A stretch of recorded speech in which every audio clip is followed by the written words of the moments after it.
প্রিয় ভাই বোনদের অনেক অনেক ধন্যবাদ, দোয়া ও ভালোবাসা। যারা আমার ভিডিওটা দেখে লাইক কমেন্ট করবেন, অন্তর থেকে দোয়া ও ভালোবাসা থাকবে। হ্যাঁ এভরিওয়ান, আসসালামু আলাইকুম। সবাই কেমন আছেন? আলহামদুলিল্লাহ, আপনাদের বোন তো বেশি ভালো নাই। অনেক দিন পরে আমি ভিডিও করলাম।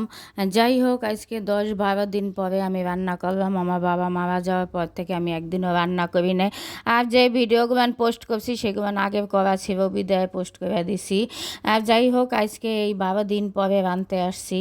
আর মনটা অনেক খারাপ। যখন মাংস মাখায়, আমার বাবা কিন্তু গরুর মাংসটা অনেক পছন্দ করতো।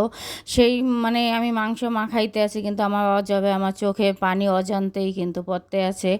যাই হোক, আর 10-12 দিন পরে তো রাঁধতে হইবে, খাইতে হইবে, বাঁচতে হইবে। আর আমি তো অনেক অসুস্থ। আর এই কয়দিন তো আমার সোনাই আমার খাবার দিছে। আর ফ্রিজে যেই খাবারগুলো ছিল ফল টল এইগুলো খাইছি, খাবার বেশি খাই নাই। যাই হোক, এইভাবে আর এই গরুর মাংসটা কোরবানির মাংস আমার সোনাই আমাকে অনেকবার মাংস দিছিল, সেটাই রান্না করি নাই। সেই মাংসটাই অনেক কলজা ইটি ফ্যাপসা আর রক ঠক মিলাইয়া মাংসটা দিছিল, সব কিছু মিলানো মাংস। আর মিলানো মাংসটা খাইতে কিন্তু অনেক মজা।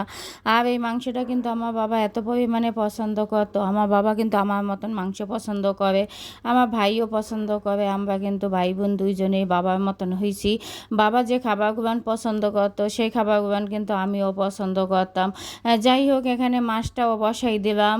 আর ফুলকপি দিয়ে এখন কিন্তু অনেক মজা লাগে। ফুলকপি আলু টমেটো দিয়ে একটা মাছ রান্না করবো ঝোলে, আর গরুর মাংসটা রান্না করবো। আমার অনেক দিন তোমার খাইতে মন চাইছে। আলু দিয়ে জিরা ফাঁকি দিয়ে অনেক ইসে ঝোলের তরকারি। আর এইটা কিন্তু অনেক সময় ভালো লাগে। আর যাই হোক, আর কষানো মাংস দিয়েও কিন্তু আমি উঠাইয়ে অনেকগুলো মাংস দিয়ে ভাত খাইছি। আর আমি ওই দিন কিন্তু আমার অফিস খোলা ছিল। যাই হোক, যাইয়ে 4টা বাজে রান্না করছি, তারপরে আমি কষানো মাংস দিয়ে খাইছি। আমার প্রিয় ভাই বোন, আমার বাবার জন্য কিন্তু অনেক মন খারাপ থাকে। মেয়েরা কিন্তু বাবাকে অনেক ভালোবাসে। আমার বাবা কিন্তু আমার সাথে অনেক দিন কথা বলে না।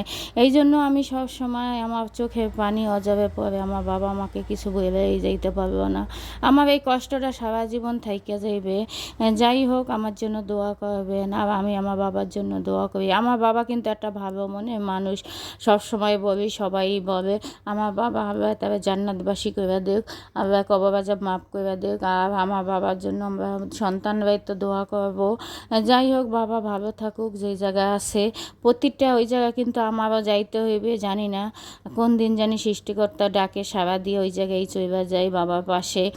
যাই হোক, সবাই সবার জন্য দোয়া করি যে বাবা বাচ্চা আছে আল্লাহ তাদের ন্যাক হায়াত দেখ। আর যারা হয়েছে তাদের আল্লাহ জান্নাতবাসী করে দেখ। সাথে আমার জন্য দোয়া করবেন, আমি যেন সুস্থ সবল থাকি।